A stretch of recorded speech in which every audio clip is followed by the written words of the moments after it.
Hello, my name is Natalia. My name is Bethany. I'm Laura. This is Codex Machina, a podcast where we discuss reading, publishing, and all things books.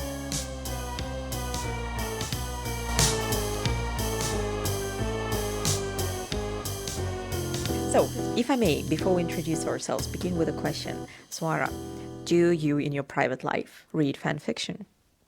Yes. This is very Sneaky yes. Most shameful little yes. I'll say it real loud. I do. I do. Laura, do you read fan fiction? I do not read fan fiction. It's okay. We'll get her in there someday. Well, yeah, we'll read it up for you. We'll get you covered. I also used to write fan fiction, but you'll never find it. I feel like at least 3 of us here out of 4 have that. I feel like one of us out of the 4 is going to do that later today. Ooh. Well, let me say that in junior high, we all used to exchange love stories about our favorite rock band people. And I have already informed her that that is called RPF and is still a wildly valid practice today. So I guess I have read fan fiction then, and I have written fan fiction, but a long time ago. So what brought the question on? What brought the question on? Today we have a wonderful guest in our podcast, Swara Shukla. Thank you for joining us today. And as you might have guessed from this very creative and not so subtle intro, we are talking about fan fiction. And a little bit more specifically, what are we talking about? Serialized fiction? And Wattpad. Wattpad doesn't only publish fan fiction, it publishes plenty of original fiction. And yes, Wattpad actually is more original fiction-y now than fan fiction, which is sad, but it did originate as a fan fiction website, yes. So today we have a chance to actually quiz Swara about this topic, about serialization as a literary strategy, and especially what forms serialization takes nowadays in the interwebs. Wow. We get more and more millennial by the moment. Why don't you, Swara, explain a little bit about your topic and what you're writing about and what you're thinking about? 3 years into the PhD, and this is still the most difficult topic to talk about, most difficult question to answer. Okay, so I am not, unfortunately, looking into fan fiction. I'm as sad about it as you are.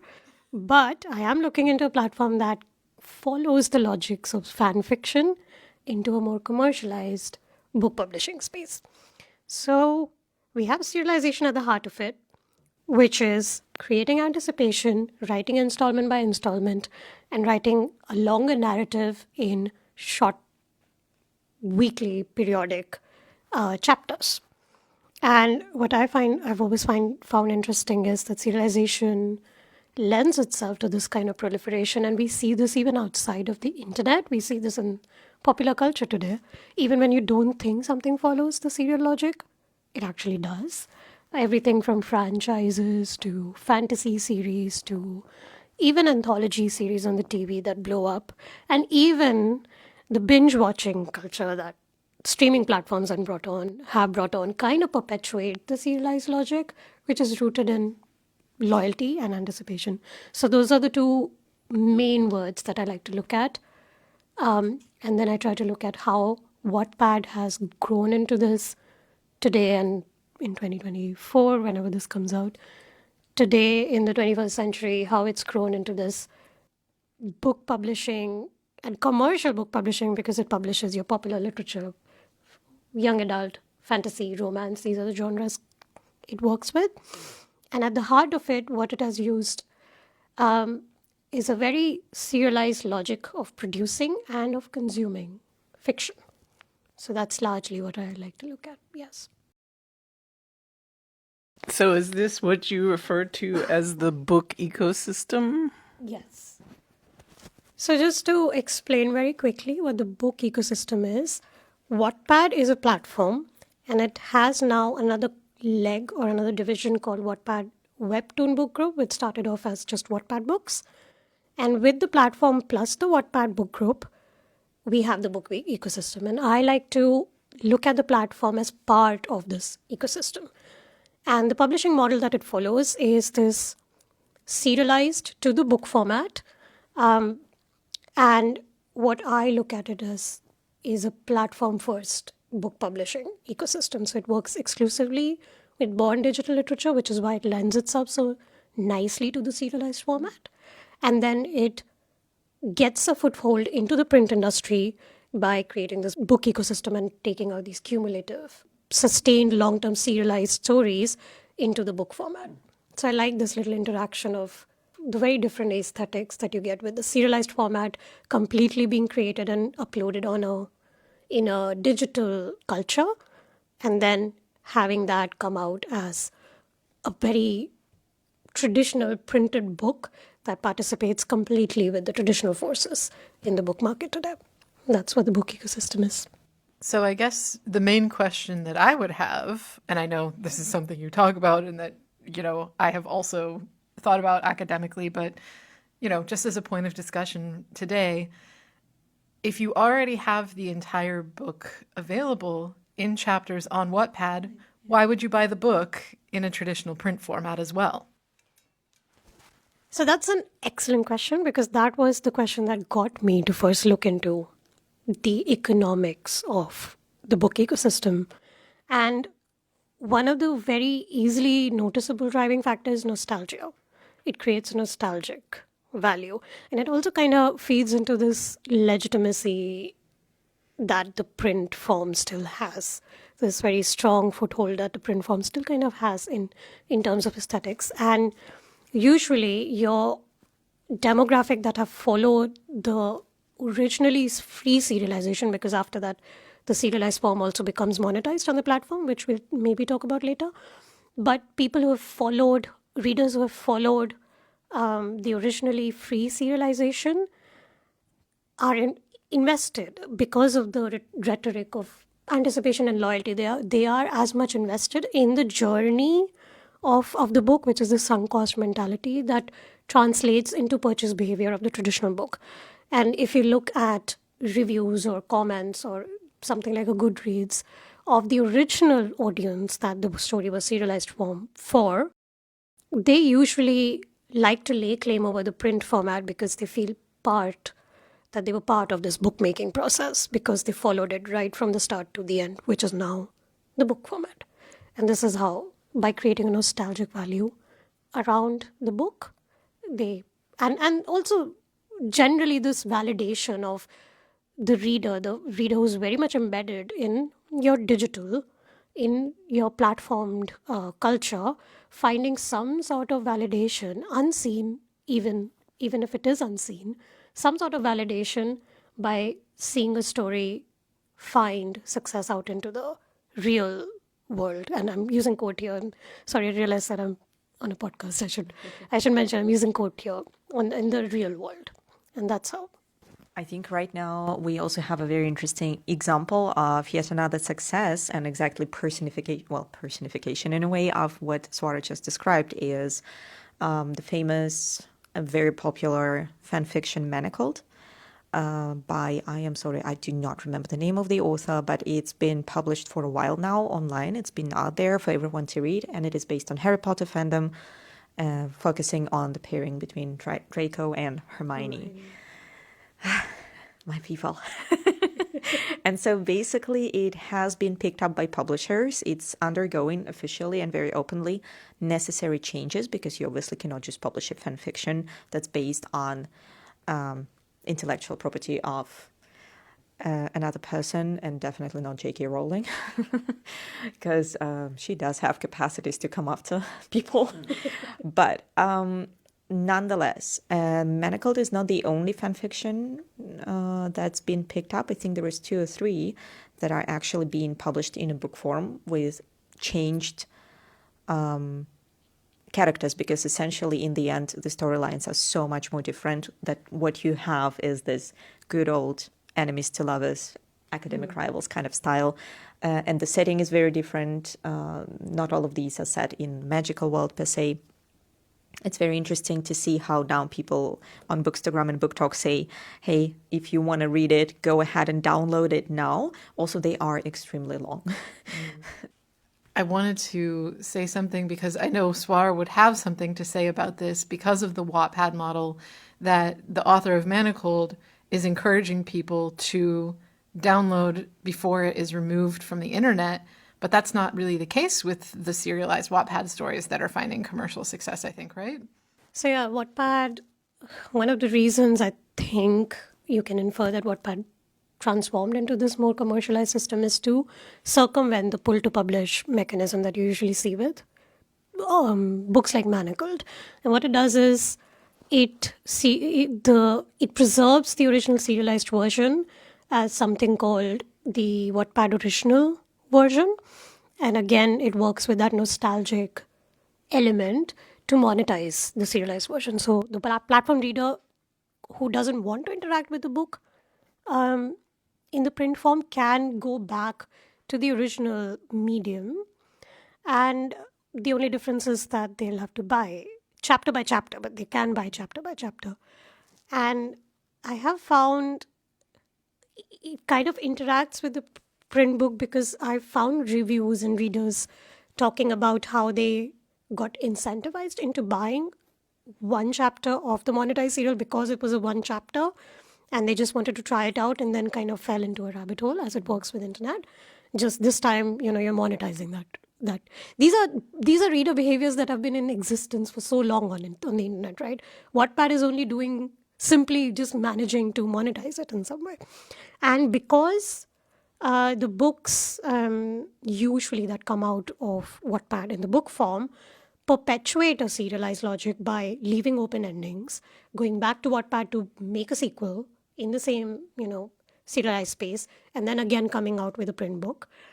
People who have invested in this chapter to chapter purchase behavior will also end up interacting with the print form in some way by waiting for the sequel and then buying the sequel as a whole, because they have reason now to believe that they will like what they read, so it's worth to invest in the cumulative, it's worth to invest in the product itself. So these are the different behaviors that Wattpad is monetizing, and this is the way, you're right, how it circumvents the pull to publish. You don't have to take it off the website. So the platform is monetized, the book world is monetized, and Wattpad kind of wins in both the worlds, gets the best of both the worlds. Can you explain for us a little bit the history of serialization in publishing and book history briefly? I think the most popular example is Charles Dickens. Even people who are not literature people would know Charles Dickens in some capacity, who was known very much for serializing all the classics that you know him for, A Tale of Two Cities being one, the Pickwick Papers being the one that he really used to use reader feedback to be able to construct his narrative. Most often he wouldn't know where he's going, but he would really, really study and read all the fan letters that he got to finally decide where to go. And he would use the serialized format also to give a little preface and, or, how do you say it, address the reader very cheekily also. And these are lost in the book form that we access them in especially the Pickwick Papers. He would always call out the reader. He would use the space to make the reader aware that the writer knows you are out there. So this kind of personalization we see in history and serialization from even before the 19th century, but 19th century was when they really made it into a whole flourishing business model. But with the existence of magazines and periodicals like newspapers, serialization, especially in the non-fiction political space, was always in existence. What I think 19th century and eventually the late Victorian, I would say 1860s, started to do was get into figure out an optimization of the length of how regularly the installments needed to come out, and work out a way of profiting from this model in a way that the traditional publishers had to then take notice of.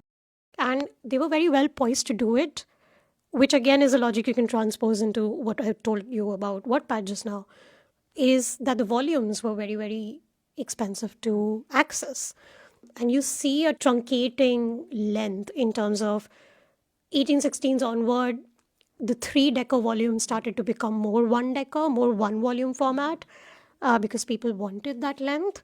And it was just because easier to access through a serialized format, which sold for, it varied, but it sold for really, really low per installment, people were more willing to invest in completely unknown authors, completely new genres, mysteries, sensation novels, in a way that they wouldn't have done if it was just a volume, a very, very expensive three-decker volume coming out of the traditional publishers. So eventually, traditional publishers had to take note. So this really created this model where traditional and the serialized could then interact and figure out a sweet spot for the purchaser to also then invest in genre making and invest in taste making in a way we see a lot of in the digital world today. So that's a very, very brief overview of the history. To introduce kind of a fun element, I'm not sure you probably get this question a lot, like, what made you want to study this? What excited you about the topic? Like, why did you pick this for your PhD? Oh, there are many, many reasons for that. Like, my love for serialization is at the forefront, really, because embedded in a fan fiction culture, I've really, really had fun with serialized writing because fan fiction was one of the ways I maintained a lot of my college friendships. This is in undergrad, so like, how many years ago, I don't even know now, 2013 to 2016 period was very much fan fiction driven in a way that we used to have weekly discussions on a fan fiction we would be following to talk about what should happen or what might happen, and knowing that you had that space to comment and actually get heard. It wasn't just in your space. At the very, very basic level, that was really fun, and I had so much fun with it. So I was always interested in the serialized format, but I never really thought about it as, well, literature really, which is something a lot of fan fiction scholars have done. This kind of validation has come in now, but when I was studying literature, we used to be looked down upon a lot when we talked about fan fiction in front of our professors. But when I moved to Scotland to study a master's in creative writing, we talked a lot about different formats, serialization being one of them. Now, Scotland has this magazine called The People's Friend, which has been going on for over 100 years now. And they still do a serialized column of very traditionally print-driven, magazine-driven serialized fiction.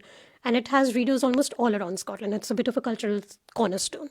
And that was the first time when I started thinking about, well, not exactly fan fiction, but something that originated from fan fiction. And I was trying to, study writing. That got me interested in looking at serialization as a literary practice.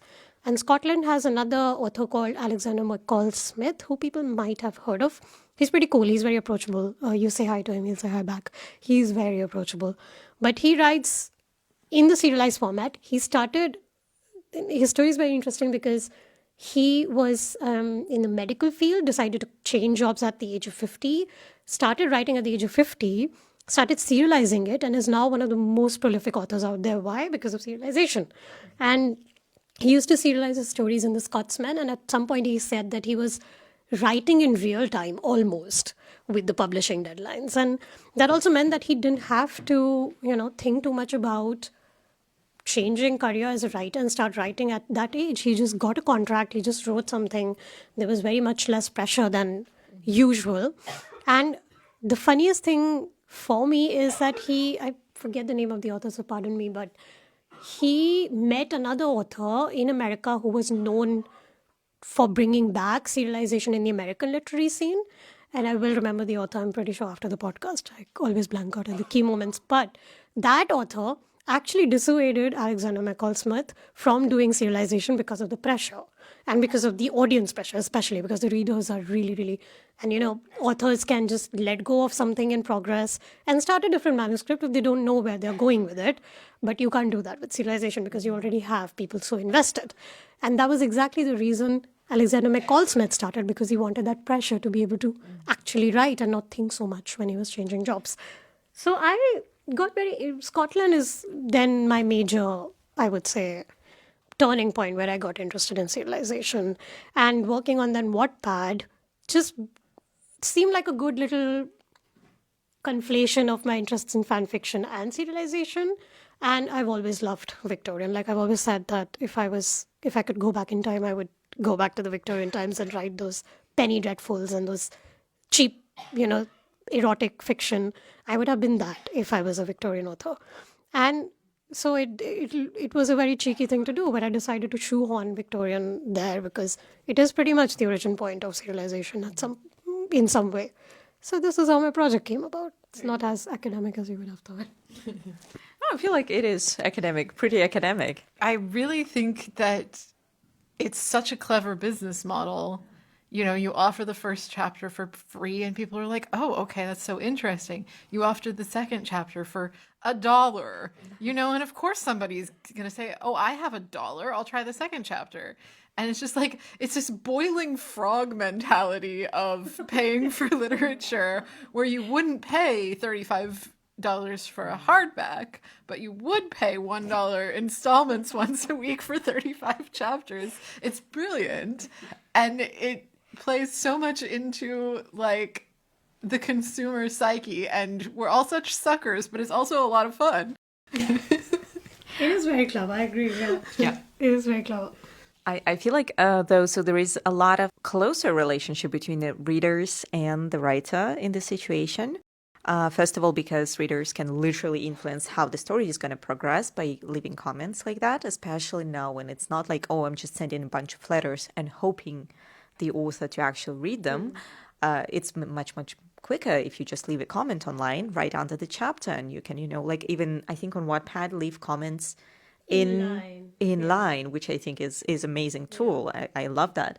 I actually love this more than the comments at the end, because then you just see it exactly when you're reading. Because I mean, when I finish a chapter, I do not necessarily go through the comments.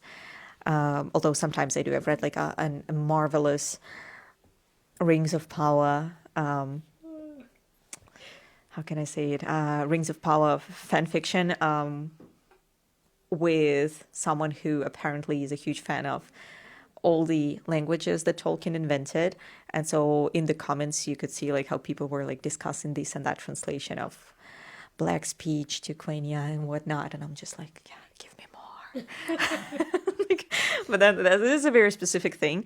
But you don't always feel like reading comments. So I feel like that's, first of all, one level of pressure or level of contact, parasocial relationship, but also at the same time, you sort of have more responsibility, and maybe at some point you would rather do one thing, but fan service comes in and you're like, okay, how do I proceed? I do want to say one thing about calling it a parasocial relationship, because a lot of them definitely are, but in the context of self-publishing on Wattpad, and especially in the context of what, you know, we were talking about, that it has these kind of logics that come out of the fan fiction community, I wouldn't even necessarily call it parasocial. At some point, it's just a relationship. Like, you as a reader and you as the author know about each other's kids and dogs and what you had for dinner. And I'm like, that's not even parasocial anymore. That's just you being a free source of editing for a friend that you met on the internet. Yeah, pretty much. It's, I mean, scholars have called serialization as crowdsourced editorial process, right? Yeah. So they exactly and what I love reading on Wattpad with the comments is that because of the inline comments, they would almost always, if they're reacting very emotionally to a line, they would almost always respond with something personal, why they liked it, and a random personal anecdote that no one really asked for, but it's there. And then you'll have a huge chain of discussions. Oh, yes, I have experienced this too. And then you would go into this whole personal conversation just from a little line. And you're right, that's a big basis of the relationship that's then formed between the author and the writer. And even if it might not always be two-way, because the writer is very selectively and usually strategically responsive. Also, the more the comments, the less the attention from the author. What it does do is that, if nothing else, these commenters are expressing that they feel seen through a certain character. And then the writer just builds on that. And that's what Wattpad writers often do. And I think I think almost all fan fiction authors do that as well. So you're right. It is a bit of a relationship at this point. Yeah, I mean, there's a community aspect that you're getting through these digital platforms, through the serialization process. And the community can be formed by the readers with each other in these comment spaces, which you're not necessarily getting through traditional publishing. You know, you go to a bookstore, you buy a book, you take it home and you read it. That's a very private process. But on the digital platform, when you have something to say about, you liked this chapter, there's 5 other people, or I don't know, 500 other people who are like saying, yes, and you start to develop a sense that you're part of a book reading community that all really enjoys this together. And there's this very connected atmosphere that I think draws people to want to read this way. I couldn't have put it better, Absolutely. actually. That's perfect. I've always maintained that serialization is a lot about emotions, and probably in a bleaker way, about playing with the emotions. And I'm speaking of it if you want to commercialize. Of course, there's fan fiction and we all have fun with it for, there are no stakes involved, really. But with something like Wattpad, if you're looking at commercializing serialization, which TV does a lot, which a lot of these franchises do, which, you see so many remakes and readaptations of so many popular IPs. All of this is also, at the end of the day, following a very serial logic of capitalizing on anticipation and loyalty and nostalgia. Sorry, going back to serialization and capitalizing on serialization, is that it is about playing with the emotions of your readers. And it's easy in the digital space because the readers are really very open with their emotions. It's very visible. And that's probably another aspect that I like to think about in serialization, but in slightly bleaker ways, let's say. I mean, I don't know if you have to call it bleak, but it's certainly like manipulative on purpose. It is quite But yeah, I was just thinking like TV does it all the time, and the word cliffhanger was famously coined about a serialized TV show. I can't remember which one was it, Dallas, something like that. It comes from a TV show where they literally had ended a season with a character hanging off of a cliff. But I was about to say, I do think that the serialized periodical novels kind of are the ones who actually invented cliffhangers, and on purpose to hook you, to bring you back to the next week and buy the next newspaper. The genres that come out of the serialized space were the Victorian genres like Wilkie Collins, who wrote a lot of mysteries, or the genres we are seeing are coming out of Wattpad in terms of fantasy and your very angsty romance that builds up to. There's a very, very big reason, and that is that serialization has to be able to be successful, play with these tropes, with these cliffhangers and suspense. And you can't have a successful serialization process without these. And, people have tried to write literary fiction on Wattpad, and good ones as well. And literary fiction used to be a drop-down category as well in Wattpad I would say even like as recently as 3 years ago, because that was the last time I saw it. And now it doesn't exist anymore because there are very clearly certain genres and certain kinds of stories that proliferate and become successful in these spaces. So, yeah. Well, I think in the end, what we have to understand is publishing as we know it today probably wouldn't exist without the cliffhanger, without saying, selling magazines, selling newspapers with the serialization. It would have not existed without the triple-decker people coming back. I want the next book. I want the next book at the lending library. So I think the publishing landscape might have been different had we not had this phase of serialization.